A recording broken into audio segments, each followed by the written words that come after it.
귀한 찬양 감사드립니다. 나는 아무 공로 없고 오직 주의 은혜라.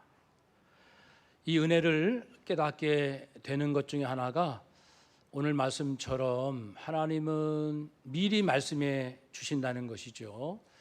하나님은 모든 것을 지으셨기에 뜻을 갖고 계시고 또 지금도 일하시니 계획을 갖고 계십니다. 그래서 뜻과 계획을 갖고 계시기에 우리에게 당신의 뜻과 계획을 말씀해 주십니다. 그것이 예언입니다. 성경은 그래서 하나님의 예언의 책이라고도 부를 수 있지요. 그런데 하나님께서 주시는 예언은 이처럼 정해진 뜻과 계획으로 말미암아 예정이죠. 이미 정해진 것을 미리 말하는 예언도 있지만 하나님이 정하지는 아니했어요. 하나님은 악을 행하시는 분이 아니죠. 그러나 때로 인간은 악을 행합니다. 이 악을 행한 결과가 어떻게 될 것인지를 우리는 모르잖아요.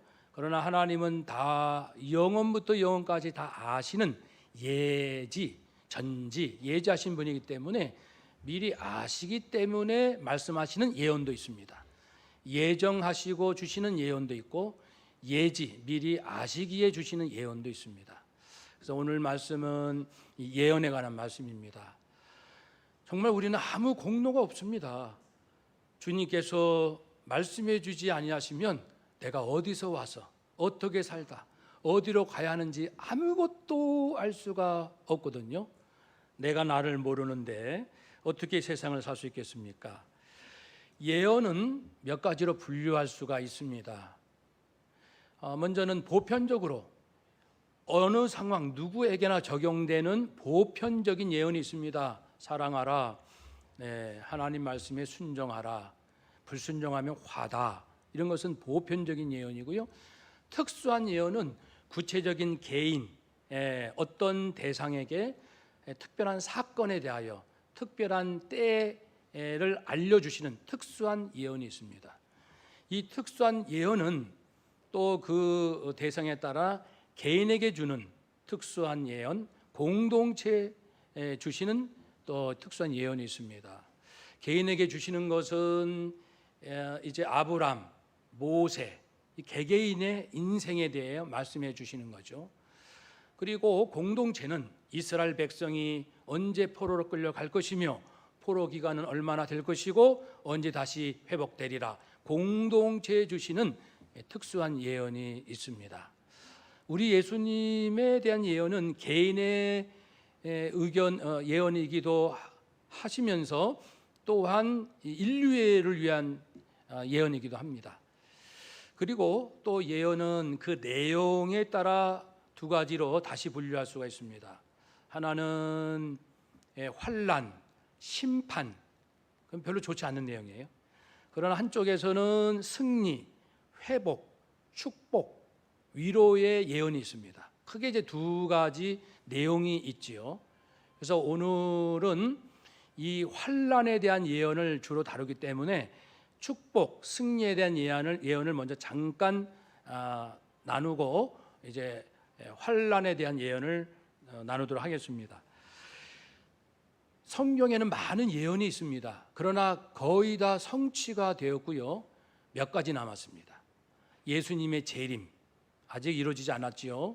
그리고 재림 전 여러 가지 징조들 어떤 것은 이미 진행됐고 아직은 시작도 안 했습니다. 이러한 놀라운 예언들 있는데 그중에 예수님의 재림하시면 우리가 부활할 이런 축복의 예언도 있습니다. 요한계시록 19장 6절 9절까지의 말씀을 현대어 성경 세 번역을 합쳐서 제가 적절히 조합해서 풀어서 말씀을 드려볼게요. 6절입니다. 19장 6절이에요. 나 요한은 많은 사람 군중이 외치는 소리와도 같고 바닷가에서 밀려오는 큰 파도 소리나 요란한 천둥 소리 같기도 한 큰 소리를 들었습니다. 어떤 소리냐면 할렐루야 주 우리 하나님 전능하신 분께서 왕권을 잡으셨도다. 통치하신다. 기뻐하고 즐거워하며 하나님을 찬양하며 하나님께 영광을 돌리자. 어린 양의 결혼 잔칫날이 왔도다. 그분의 신부는 몸 단장을 끝냈다.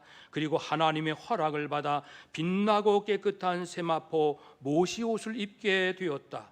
이 모시옷은 성도들의 의로운 행위, 올바른 행위다. 그래서 주님 재림하시고 우리가 부활하면은 우리가 신령한 세마포 옷을 입는데 이것은 하나님께서 입혀주시는 옷입니다. 그래서 의로운 행위라는 것은 우리의 의로운 행위가 아니고 우리는 구원받을 아무 공로 자격 없으나 의로운 행위가 없으나 그리스도의 피값으로 의롭다 함을 받은, 그래서 의로워진 그런 것을 의미합니다.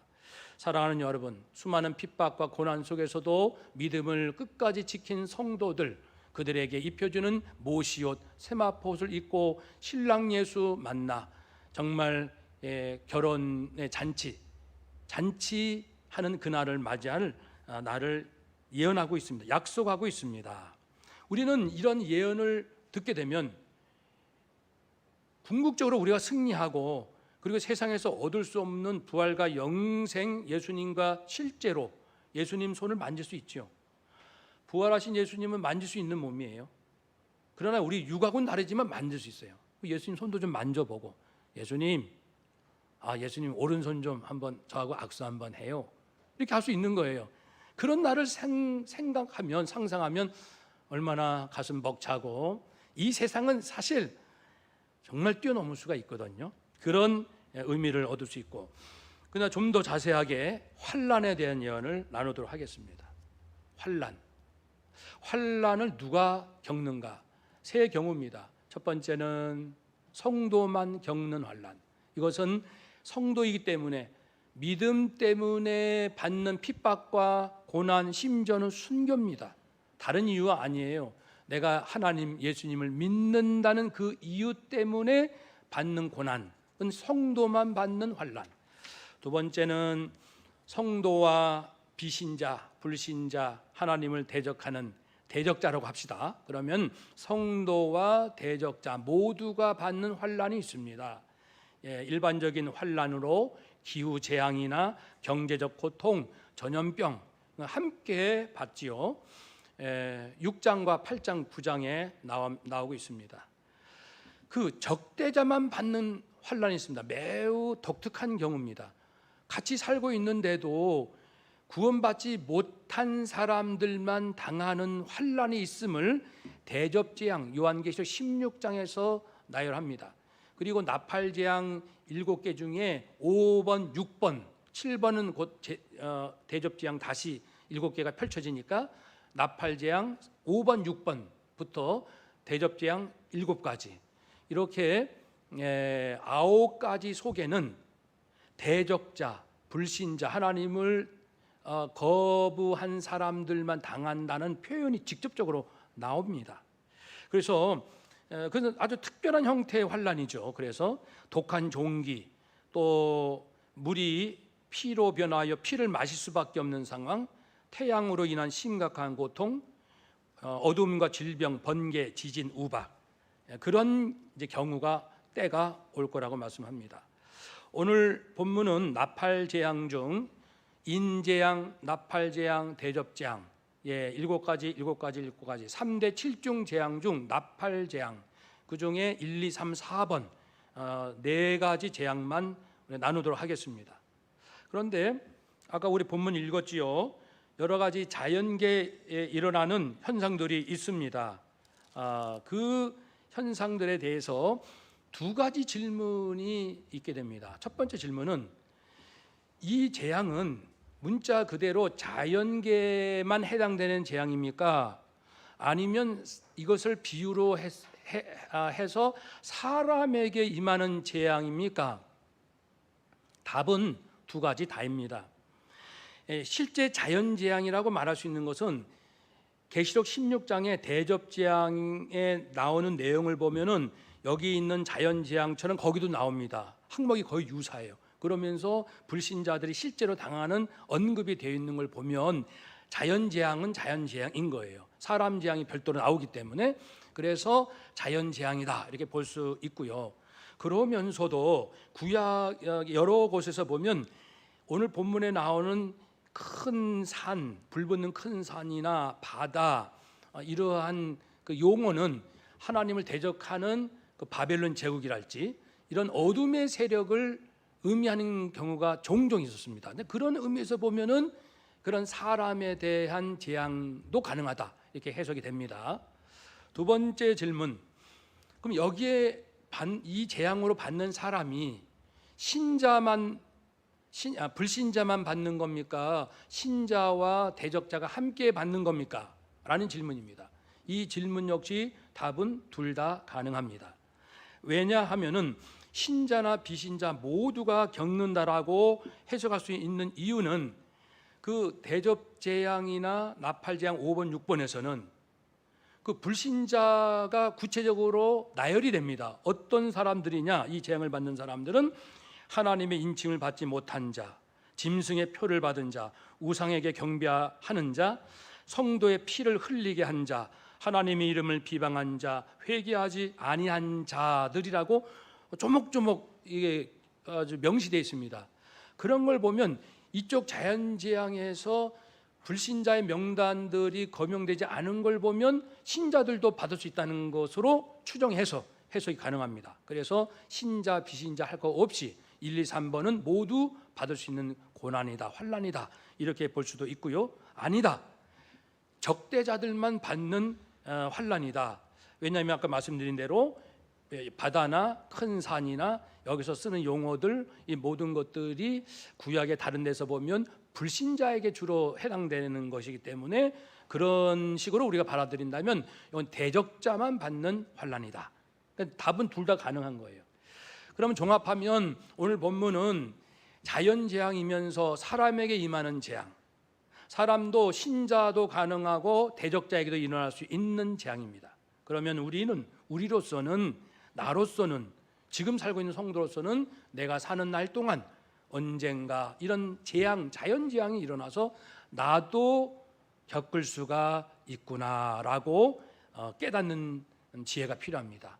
그래서 이런 예언을 우리가 읽는 의미는 깨어라, 방심하지 마라, 너는 아니라고 하지 마라 라는 말씀이죠. 깨어 있으라, 늘 깨어 있으라 그런 뜻입니다. 한번 따라 합시다. 늘 깨어 있읍시다. 아멘. 그럼 본문을 자세히 살펴보겠습니다. 7절 보시면요, 첫째 천사가 나팔을 부니 피 섞인 우박, 우박은 애굽의 10가지 재앙 중 7번째입니다. 그때는 우박인데 여기서는 피 섞인 우박이라 한 것을 볼 때 굉장히 심각한 심판인 것을 알 수 있고요. 우박과 불이 땅에 쏟아진다.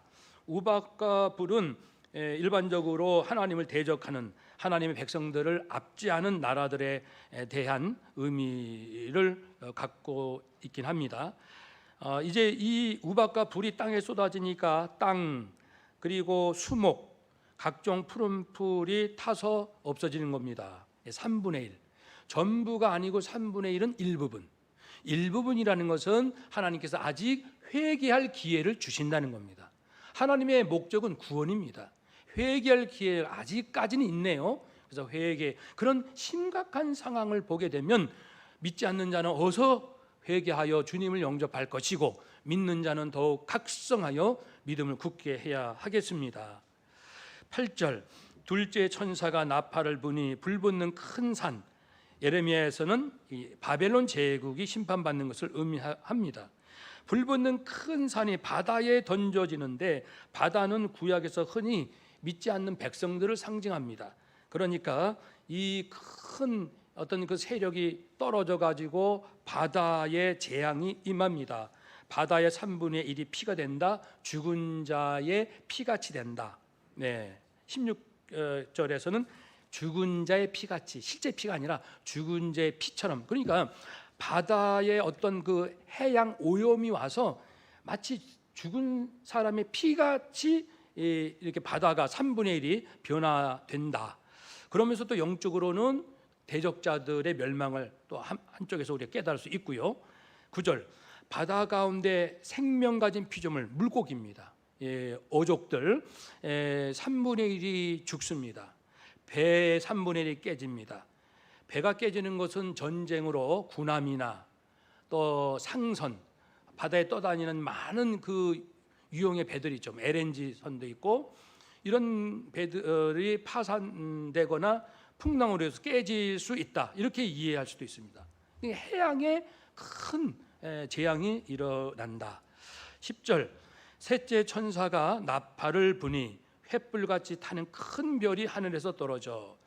성경에서 보통 큰 별이 떨어진다라고 할 때는 하나님께서 이 땅을 심판하신다라는 것을 예고할 때입니다.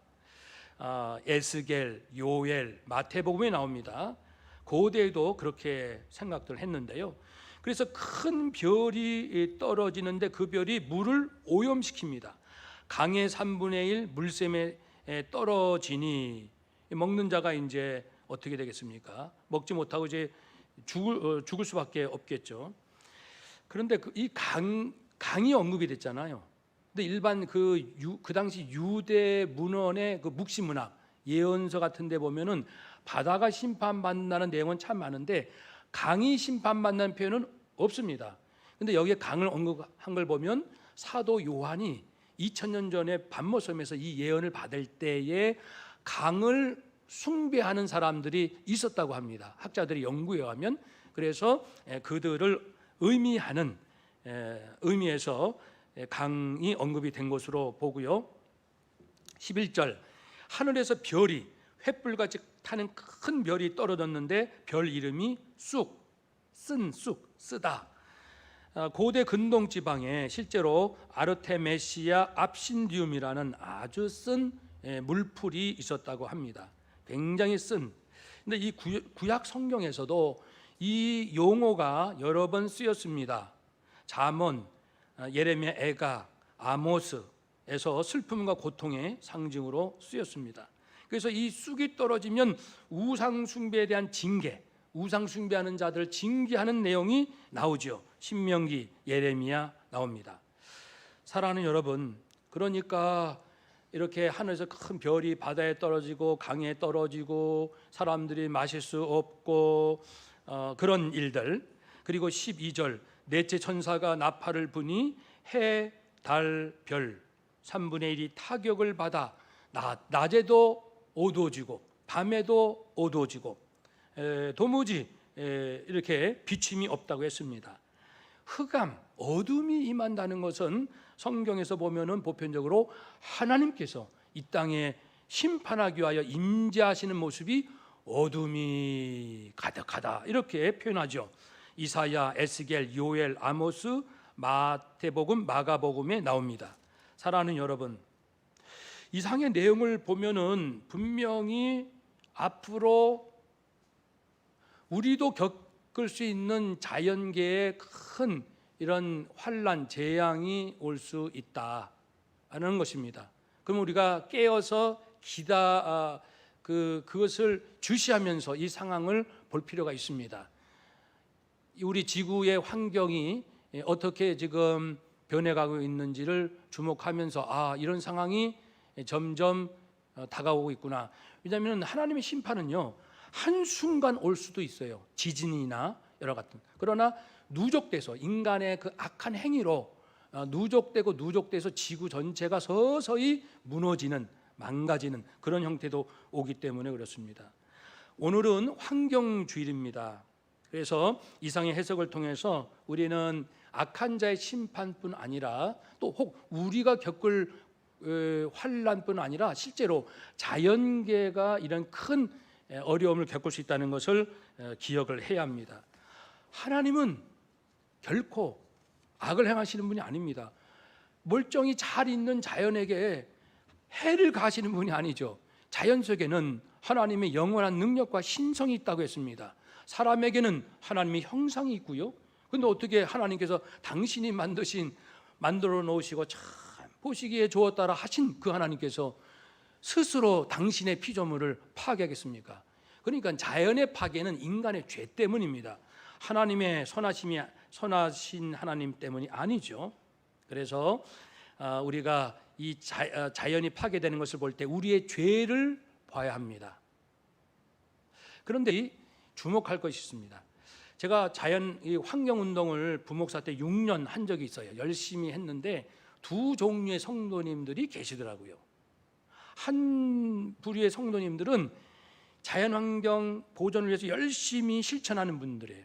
근데 또 한 분들은요, 목사님, 계시록에 보면 어차피 지구 다 망가진다면서요, 어차피 다 불타고 다 썩고, 그런데 우리가 조금 이걸 실천한다고 한들 어떻게 자연이 회복이 되겠습니까?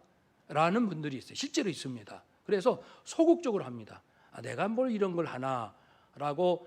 그래서 처음에 환경운동 할 때는 이제 경각심을 갖고 하다가 이런 생각을 한 번, 두 번 갔더니 슬금슬금 멀어지는 거예요. 그래서 세상 사람과 똑같아요. 믿음은 있어요. 그런데 환경을 대하는 태도는요, 세상 사람과 별반 다름없이 아주 굉장히 무절제한 물질을 사용하는 것을 볼 수가 있었습니다. 여러분 생각은 어떠십니까? 어차피 망할 자연이라고 예언되어 있다면 내가 조금 일회용 덜 쓴다 한들 지구가 얼마나 좋아지겠어요? 그런 생각 가질 만도 해요. 그러나 기억합시다. 만약 예수님께서 내가 십자가에 죽을 것이다 라고 예언을 했습니다. 근데 가룟 유다가 이제 만약입니다. 그걸 듣더니 예수님 죽으신다고? 어차피 죽으시는구나. 그러면 죽으실 때 그냥 죽지 말고 내가 은 30이라도 받아서 팔아도 되겠구나. 어차피 죽으신다고 예수님도 알고 계시네. 그러면 내가 좀 팔아서 내 이익을 챙기고, 예수님은 당신의 예언대로 가시고 나는 좀 수입 좀 얻고 별 문제 없네? 이렇게도 인간은 생각할 수 있습니다. 인간이 굉장히 이렇게 참 교활합니다. 이 부분에 대해서 어떻게 생각하십니까? 같이 생각할 사람 있다고요. 그러나 예수님은 명확하게 이 부분을 짚고 넘어가십니다. 누가복음 22장 22절 외우기도 쉬워요. 22장 22절 인자는 나는 이미 작정된 대로 죽기로 나는 작정되었기 때문에 작정된 대로 죽음의 길로 간다. 그러나 나를 파는 자, 그를 파는 자, 나를 파는 그 사람에게는 무엇이 있으리로다? 화가 있으리로다. 하나님께서 예수님의 죽으심은 예정입니다. 예지가 예정이에요. 이미 정하신 것. 그렇다고 해서 예수님 죽을 때 내가 팔아서 이득이나 챙기자, 그것은 너의 죄다, 이렇게 하시는 거예요. 하나님의 뜻은 뜻대로 이루어지겠지만 그 안에 끼어들어와서 악을 행해? 이것은 사람의 몫입니다. 그래서 유다에게 예수님께서 유다를 지목하며 말씀하신 내용이 있잖아요. 그는 차라리 태어나지 않은 것이 좋을 뻔했다. 사람이 표현할 수 있는 가장 안 좋은 표현 아닙니까? 차라리 태어나지 않은 것이 좋았다.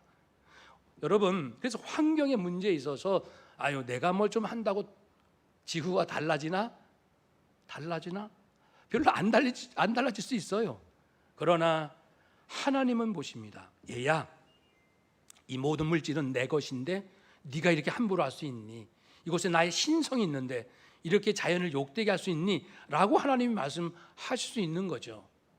그래서 인간의 죄로 인해서 지구가 파괴될지언정 너는 네가 한 죄값은 네가 받아야 한다. 화가 있으리로다. 이렇게 말씀하십니다. 사랑하는 여러분, 지금 상황이 어떻습니까? 이제 이 지구 대기의 온난화, 지구 기후 변화로 기록적인 폭염, 혹한, 대규모의 산불, 강력한 태풍, 극지방 빙하의 해빙, 해수면 상승, 해양 산성화, 어족 자원의 고갈, 토양의 황폐화, 농업 생산 감소의 위기가 점점 고조되고 있지요. 기후 난민이 한 해 수백만 명이 발생하고 사회적 약자들은 더 건강도 허약하고 더 위생적으로도 취약하게 되고 서식지의 감소로 100만 종의 야생 생물이 멸종의 위기에 놓여 있습니다. 과학자들은 결론을 내렸습니다. 딱 10년입니다. 10년.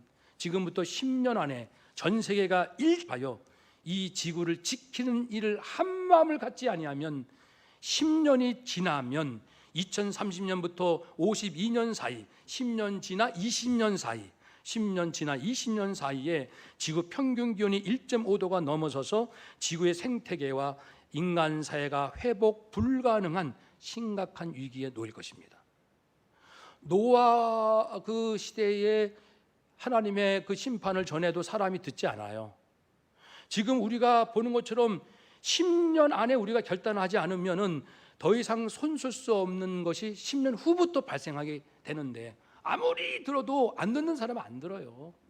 예, 일부 예배 마치고 어느 권사님께서 너무 속상해서, 맞아요 목사님, 어떤 사람 있잖아요, 그냥 음식도 그냥 먹을 만큼만 이제 이렇게 뷔페 받아야 돼.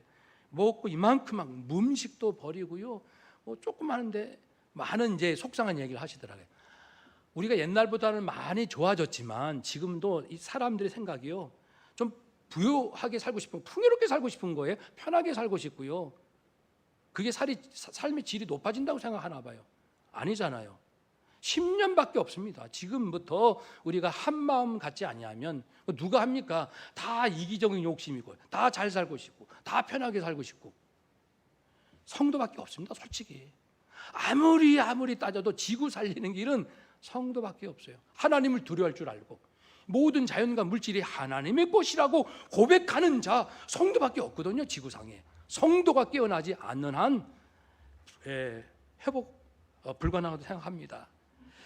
사랑하는 여러분, 이제 우리는 하나님께서는 무한한 은혜를 우리에게 베푸시지만 그러나 하나님의 인내가 끝날 때가 온다는 것을 기억하십시오. 언젠가 주님은 재림하십니다. 그리고 재림 전에 이런 징조들이 더 심하게 나타날 것입니다. 그러니 우리 성도들은 자연 환경뿐 아니라 사회 환경, 여러 문제들의 근본 원인이 무엇인지를 직시합시다. 예언의 의미는 뭐냐면, 왜 이런 일이 일어날까? 왜 이런 일이 일어난다고 말씀하실까? 왜 이런 일이 일어나지? 근본 원인을 깨달으라는 뜻입니다. 예언의 의미는 딱 두 가지예요. 하나는 하나님과의 관계에서 사람들이 불신앙, 믿지 못하여 불순종. 믿지 못하면 순종 못해요. 물질이나 시간이나 사람, 재능 모든 것에 있어서 우리가 어떤 때는 하나님께 순종하다가 어떤 때는 순종 못하죠. 왜 그럴까요? 믿는 만큼만 순종하는 거예요. 내가 이렇게 해서 하나님이 별로 안 도와주실 것 같아, 그러면 손해 같아, 그러면 순종 안 해요. 그러니까 믿는 만큼, 하나님을 신뢰하는 만큼 순종합니다. 하나님 관계가 그렇습니다. 그러면 사람들이, 이 세상 사람들은 하나님 알지도 못하니까 불순종을 밥 먹듯이 하거든요. 우리는 했다 안 했다 그러는데, 어쨌든 사람들이 불신앙 불순종하다 보면은 이제 어떻게 될까요? 자기 인생을 자기가 책임져야 한다 생각하니까 얼마나 염려, 근심, 불안이 많겠습니까? 자식 걱정해야죠, 자손 걱정해야죠, 우리가 언제까지 잘 살 수 있을까, 이런저런 생각에 근심 걱정이 가득합니다. 그러다 보니까 믿을 거는 눈에 보이는 물질밖에 없는 거예요. 그래서 무절제한 소유에 올인하는 거예요. 좀 더 많이 갖자, 때만 되면은 좀 더 많이 확보해야 된다. 하여튼 이 소유에 올인합니다. 모든 것을 더 많이 갖자에 갖고요. 그리고 이왕 사는 인생, 짧은 인생, 그냥 살긴 억울하고 아깝거든요. 그러니까 좀 즐기자, 좀 멋있게 살자. 그래서 불필요한 소비 주체를 계속 하는 거예요. 인간관계 사회 속에서는 이 소비가 문제입니다. 만족할 줄 모르는 무한한 소유 욕심, 그리고 만족이 안 되니까 대립 만족할 무절제하고 불필요한 소비, 이것 때문에 지구가 망가지고 모든 인간관계도 힘들어집니다. 결론은 깨우자입니다. 성도여, 우리 일어나서 10년 남았습니다. 부지런히 사람과의, 하나님과의 관계 잘못된 사람 깨워주고, 불신앙 불순종이 아니요 신앙과 순종으로 갑시다. 그리고 사람과의 관계에서, 자연과의 관계에서 잘못되이 살아가는 사람에게 이러한 소유 욕심과 소비의 심리에 대해서 우리가 조심하고 살펴보고 절제하고, 그렇게 해서 우리가 하나님으로 만족하여 인간관계나 자연관계, 모든 관계에서 더 이상 우리가 무너지지 않도록 깨어납시다. 이제는 삶의 라이프 스타일, 앞으로는 살아갈 방식을 근본적으로 바꿉시다. 에너지 사용, 토지, 도시, 기반 시설, 산업 시스템, 전 분야 모든 분야를 근본적으로 심각하게 고민하지 않는 한 10년 지나면 모두가 살기 힘든 세상이 될 거라는 말씀입니다. 사랑하는 여러분, 우리 환경주의를 맞이하여서 우리 예언을 주신 하나님께 감사드리고, 우리가 무엇을 깨달은지를 깨달았으니까 이제는 세상의 빛으로 일어나서 모든 사람을, 나도 깨어나고 우리 자녀들 깨어나고 우리 주변 이웃들, 다른 나라 함께 깨워서 이 세상 악한 자는 악한 대로 갈지라도 우리는 이 길과 진리와 생명길로 가서 장차 주님 오실 때 참 잘하였도다, 착하고 충성된 종아, 이렇게 칭찬받는 우리 모두가 되시기를 주의 이름으로 축복합니다. 아멘.